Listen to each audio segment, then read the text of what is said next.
Do you like my curves, cowboy? The enormous black woman's voice cut through the dusty saloon, her laughter a whip crack in the sudden silence. Every patron froze. Whiskey glasses paused halfway to their lips, staring at the spectacle before them. The townspeople whispered cruel jokes behind calloused hands, certain this brazen outsider would be run out of their settlement within days. Another casualty of frontier prejudice. But the weathered drifter she'd addressed didn't laugh.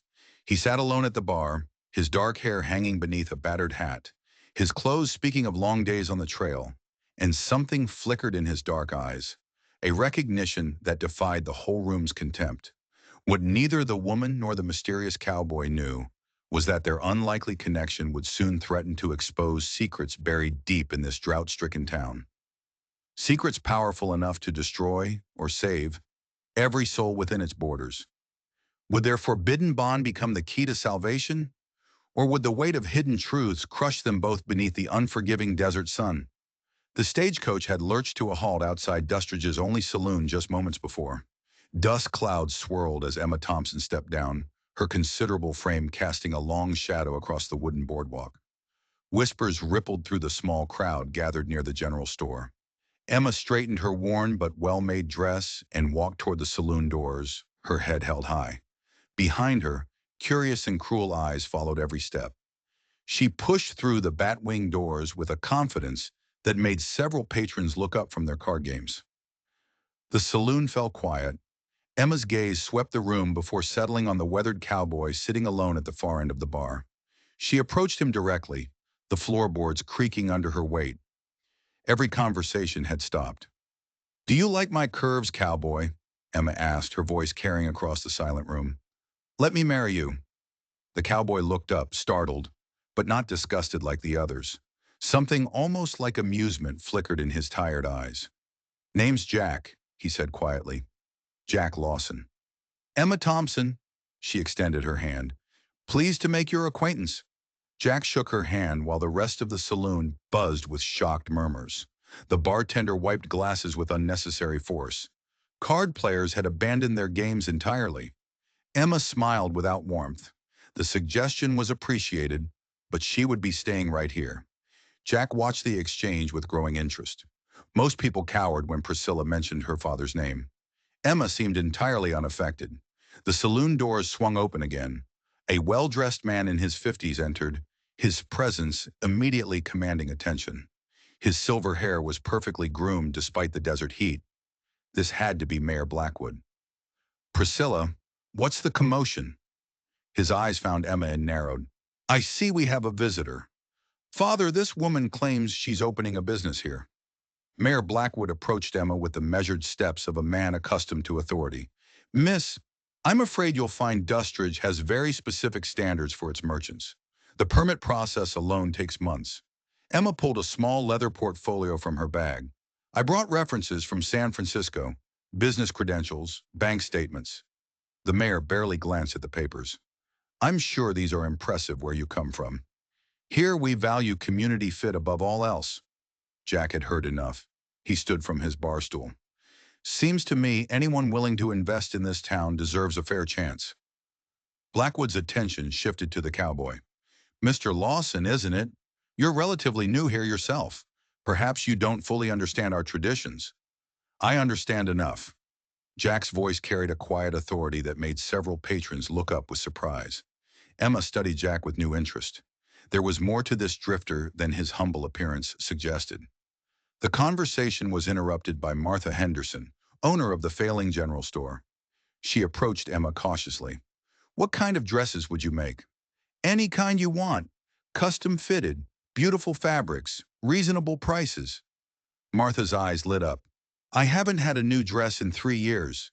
Nothing in the catalogs fits properly." "I could fix that." Priscilla stepped between them.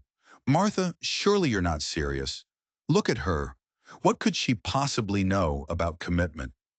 Jack noticed something in her voice, a confidence that went beyond mere optimism.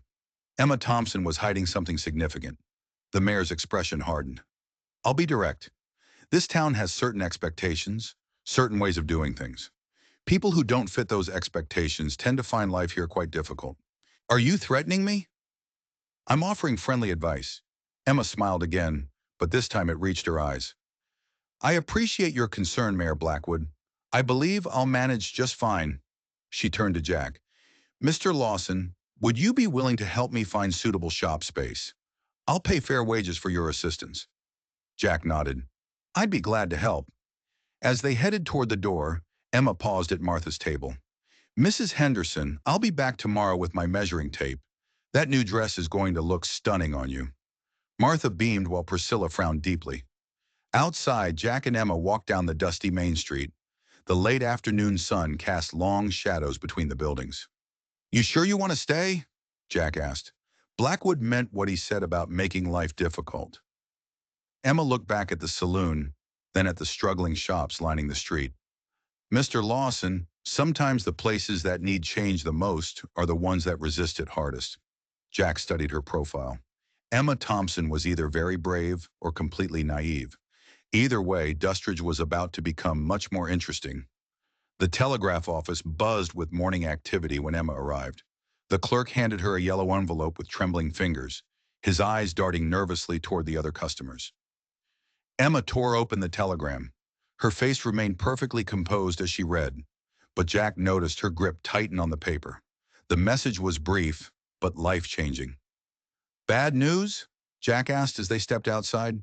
Quite the opposite. Emma folded the telegram carefully and slipped it into her bag. My former employer in San Francisco has passed away. She left me something in her will. Jack waited for the details, but they never came. Emma's expression revealed nothing. She didn't mention that her former employer was one of the wealthiest widows in California. She didn't mention that for 5 years, she'd managed Mrs. Morrison's entire household staff, handling complex business correspondence and making investment decisions worth thousands. She certainly didn't mention the fortune now sitting in her name in a San Francisco bank. Within hours, Emma had transformed the dusty, abandoned shop space. She hung samples of exquisite fabrics in the windows. Her measuring tools and sewing supplies were arranged with professional precision. The sketches she displayed showed gowns that wouldn't look out of place in New York's finest establishments. Martha Henderson was her first customer. Emma took her measurements with practiced efficiency, asking questions about her daily activities, her personal style. She treated the nervous woman like visiting royalty. I've never had anyone take such care with a fitting, Martha whispered. Every woman deserves to feel beautiful, Emma replied, adjusting the measuring tape. Your dress will fit perfectly because I'm making it for you. Word spread quickly. Women began appearing at Emma's shop, at first just to browse, but Emma welcomed each one warmly.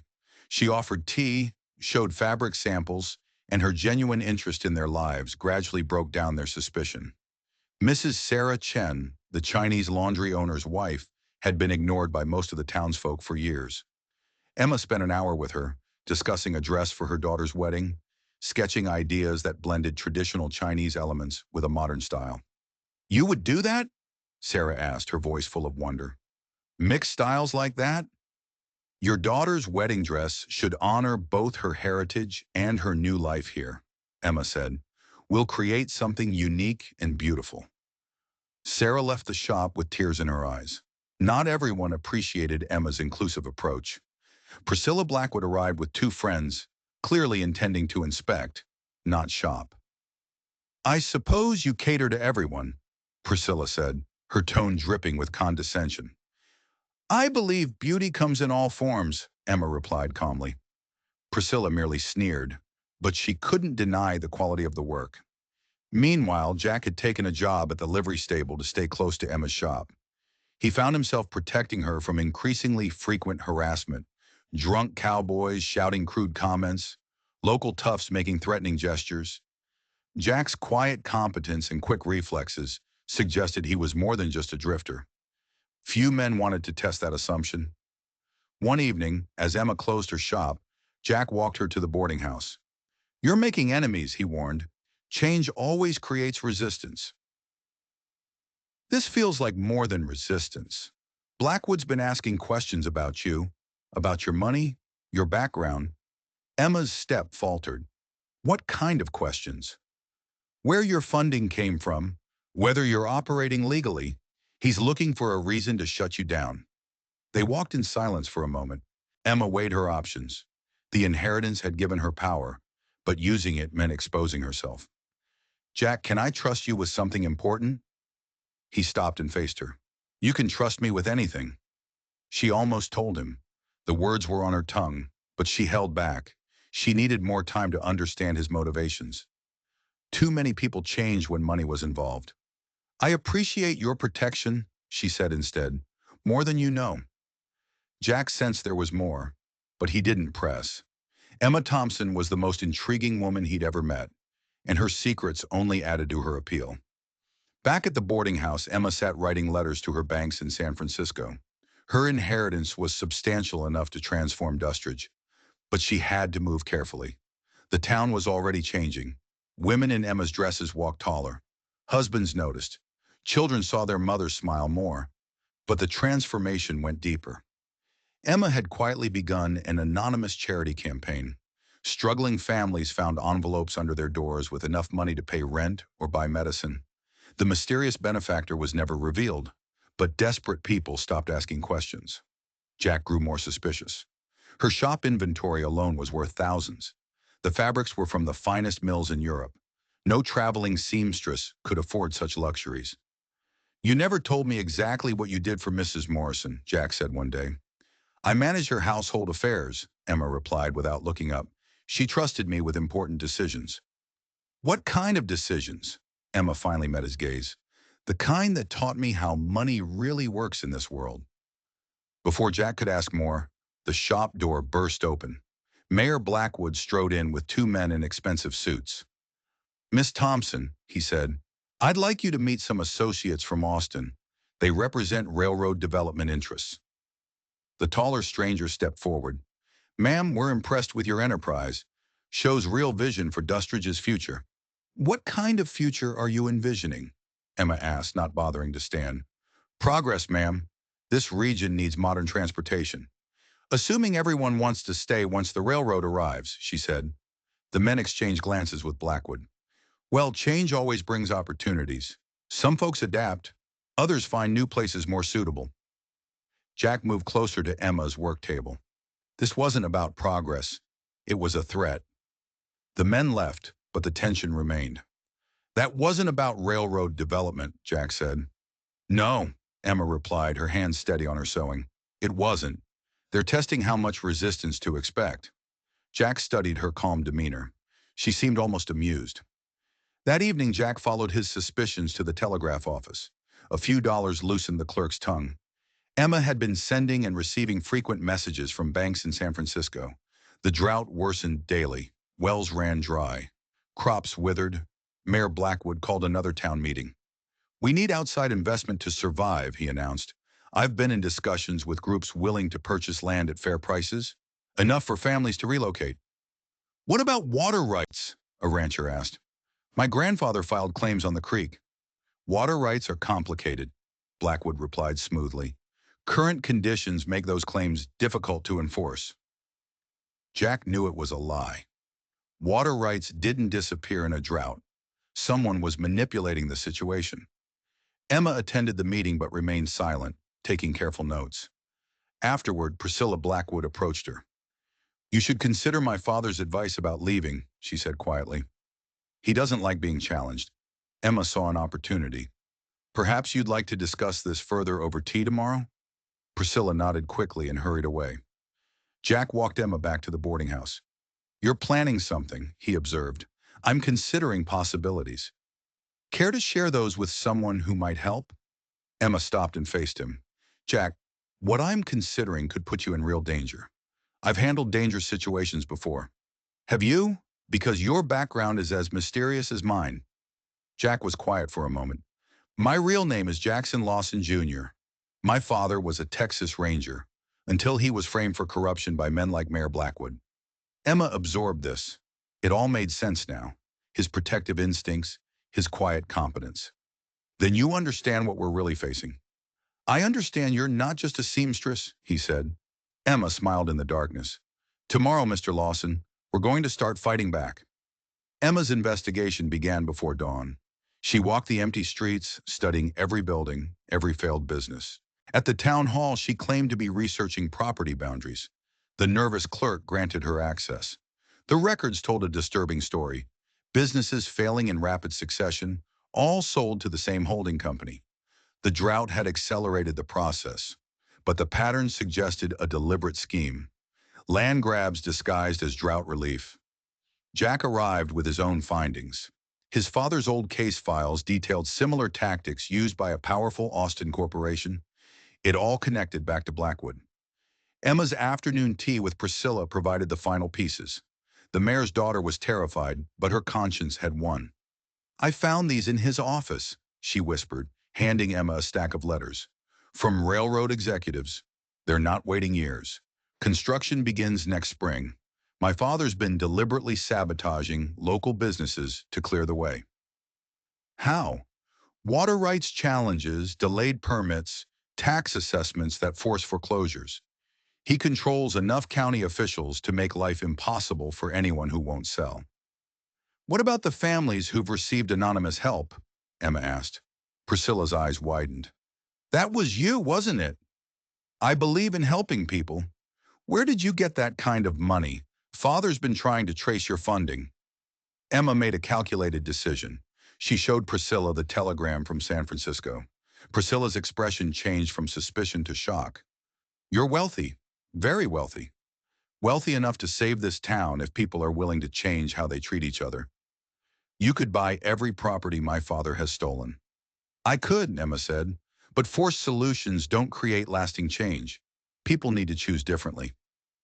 That evening, Emma revealed everything to Jack. They sat in her shop, surrounded by evidence of Blackwood's conspiracy. "We expose him publicly," Jack said. "Show people how they have been manipulated." "He won't go down without a fight," Emma countered. "He has powerful friends." "Then we make sure we have more powerful evidence." "I have an idea," Emma said, "but it's dangerous." She would approach Mayor Blackwood directly, posing as a potential partner. She would use her wealth as bait, getting him to admit to his crimes while she secretly documented everything. "That's insane," Jack protested. "If he suspects you, you could disappear." "Not if I make myself too valuable to eliminate," she said. "Wealthy investors don't vanish without attracting attention." The next morning brought devastating news. 3 more wells had run dry. 15 families were leaving. Time was running out. "We move tonight," Emma declared. "No more preparation." Jack nodded grimly. "Are you ready for this?" Emma thought of Mrs. Morrison, the wealthy widow who had taught her that wealth without wisdom was just privilege, but wealth combined with justice could reshape the world. She was ready to give these people their town back. Emma arrived at Mayor Blackwood's mansion after dark. He was clearly not expecting visitors. His surprise doubled when he saw her in an elegant evening dress. "Miss Thompson, this is unexpected." "I apologize for the late hour, Mayor. I have a business proposition that couldn't wait." Blackwood's curiosity overcame his prejudice. He led her to his study, a room that reeked of power and expensive tobacco. Emma opened her portfolio, withdrawing bank statements and inheritance documents that made the mayor's eyes widen. "I've recently come into substantial resources," she began. "These numbers are quite impressive," he said, his voice laced with greed. "I'm interested in land development. Your railroad friends mentioned accelerated timelines that suggest profitable ventures. My associates discuss private matters with you? Wealth opens many doors, Mayor." Her confident tone was transforming his perception of her. The contempt in his eyes was replaced by calculating interest. "What opportunities are you considering?" "Property acquisition. I understand you've been helping families sell their holdings at reasonable prices." "I've been facilitating necessary transitions," he said. "Quite profitable transitions, I imagine, especially when values are artificially depressed by temporary water shortages." "Water shortages aren't artificial, Miss Thompson. We're in a genuine drought." Emma smiled knowingly. "Of course. Though I've noticed the drought seems concentrated in areas where owners are reluctant to sell." "What are you implying?" "Nothing. I'm stating that I admire efficient business practices. That would require significant coordination with territorial water authorities." "I have connections," he boasted. Emma played her trump card. "I have connections in Austin who could facilitate such coordination. Former associates of Mrs. Morrison who understand how territorial bureaucracy really functions." Blackwood walked to his safe and withdrew a leather-bound ledger. These records show projected returns. Railroad construction will increase land values by 500%. Emma examined the ledger. It detailed systematic manipulation of water rights, coordinated business harassment, and deliberate neglect designed to force sales. Impressive organization, she commented. How do you manage the water rights so efficiently? Inspectors are reasonable men, he said. Sometimes wells need temporary restrictions. Restrictions that become permanent when owners refuse to sell. Water management is a technical field, he shrugged. Emma photographed critical pages with a small camera hidden in her handbag. The evidence would prove systematic fraud. I'm prepared to invest $50,000, she announced. Blackwood's greed overcame his remaining caution. He spent the next hour revealing every detail of his corrupt network. By midnight, Emma had everything she needed. Jack was waiting in the shadows near the gate. Did you get it? More than we need, she said. Enough to destroy his entire network. They walked quickly to the town hall. The confrontation was less than 12 hours away. Emma had moved from victim to victor. Now came the hardest part, convincing a town to trust her. Jack squeezed her hand as they climbed the steps. Whatever happens, you've already done something remarkable. We've done something remarkable, she corrected. Justice works best when people stand together. The town meeting convened at noon in the packed saloon. Every remaining resident of Dustridge was there. Mayor Blackwood stood at the front, confident and commanding. Emma and Jack entered quietly, positioning themselves near the back. Friends, Blackwood began, I have extraordinary news. A major investor has agreed to partner with us. Miss Emma Thompson has demonstrated remarkable business acumen and substantial financial resources. Surprised murmurs rippled through the crowd. The seamstress they dismissed was now their economic savior. Miss Thompson will be contributing $50,000 to accelerate our railroad development, Blackwood declared. His face darkened with anger and growing panic. Ladies and gentlemen, please don't be misled by wild accusations. Emma opened her portfolio and withdrew the photographs of Blackwood's ledger. These documents detail Mayor Blackwood's conspiracy to artificially create drought conditions, manipulate water rights, and force property sales. She handed the evidence to Martha Henderson in the front row. Please examine these and share them with your neighbors. Martha studied the photographs. These show deliberate well contamination, she announced. Water rights challenges filed under false pretenses, coordinated harassment designed to force bankruptcies. This is preposterous, Blackwood protested. Jack stepped forward. The evidence isn't fabricated. I'm Jackson Lawson, Jr., son of Texas Ranger William Lawson. My father investigated identical schemes before he was framed by men like Mayor Blackwood. Recognition dawned on several older faces. Emma produced more documents. These bank records show Mayor Blackwood received substantial payments from Austin development companies for each fraudulent property acquisition. Tom Morrison stood up. My ranch has been fighting water rights challenges for 6 months. They started the day after I refused Blackwood's purchase offer. My permits were delayed repeatedly until I agreed to sell, added Sarah Chen. The crowd's mood shifted from confusion to anger. Furthermore, Emma continued, my inheritance is substantial enough to invest properly in Dustridge, restore legitimate water rights, and create sustainable prosperity. She withdrew her bank statements. I'm prepared to fund well drilling, irrigation systems, and business development loans, but only if this community commits to treating all residents with dignity and equality. The crowd was stunned into silence. The woman they'd mocked possessed the power to save them. Priscilla Blackwood stood up slowly. Father, is it true? Have you been deliberately hurting our neighbors for money? Priscilla, you don't understand the complexities. I understand you've been lying to me and to everyone. Priscilla walked across the room to stand beside Emma. I want to help fix what my father has broken. One by one, other residents rose to voice their support. What about those who've already left? Asked Martha. We'll contact every family forced to sell, Emma declared. They'll be offered full restitution and the opportunity to return. Jack addressed the crowd. Miss Thompson is offering you a chance to rebuild your community on principles of justice and mutual respect. This is more than a financial investment. It's an opportunity to create something better. The vote was unanimous. The town formally removed Blackwood from office and accepted Emma's partnership. That evening, the streets filled with celebration. Children played. Adults made plans for businesses they could finally restart. "Do you think it will work?" Jack asked. Emma smiled at the sounds of hope. "It will work because people have chosen it freely. Change imposed from outside never lasts. Change chosen from within becomes permanent." The town of Dustridge was reborn. Wells were drilled. Businesses flourished. Children grew up believing equality was natural. Emma Thompson, the dismissed outsider, had become a beloved community leader. Her journey from humiliation to triumph had transformed not just her own life, but the lives of everyone willing to see past surface judgments. Jack Lawson cleared his father's name and found a new purpose, not just in fighting corruption, but in building a community. Their partnership, forged in secrecy, in shared purpose, grew into something more, something lasting.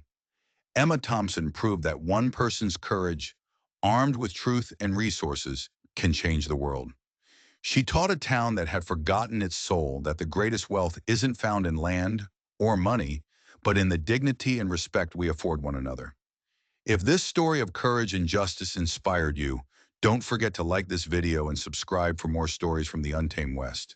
And let us know in the comments, what do you think is the true measure of a community's strength? Until next time, keep fighting for what's right